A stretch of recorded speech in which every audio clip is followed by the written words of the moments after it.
Welcome back. Good afternoon mga kabunso. For today's video mga kabunso is pakita ko sa inyo kung ano yung niluluto ko ngayon dahil nag-request ang aking itay na magluto ng pasulya.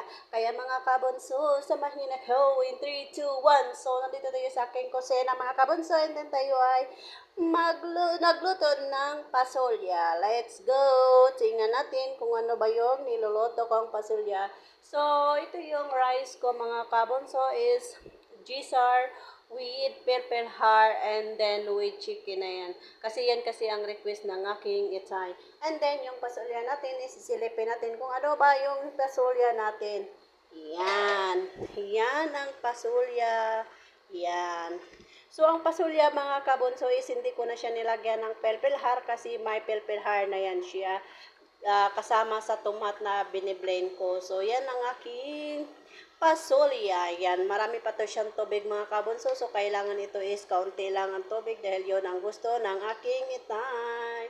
Pasulya kayo dyan. Yan. Sa Pilipinas, ang pangalan dito is balatong. Balatong.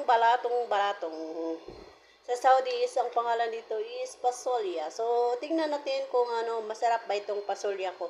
Let's go. Tikman natin mga kabunso.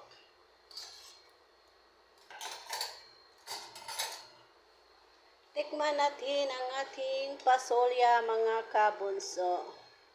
Yan. Yan. Tikman natin ang ating pasulya.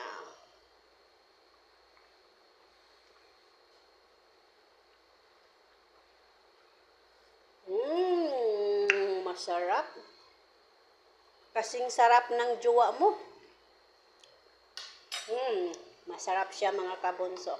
Malasang-lasa siya mga kabunso. Yan ang mga kabunso ang aking pasulya. Kaya mga kabunso, tatapusin na natin ang video na ito dahil ako ay may gagawin doon sa loob.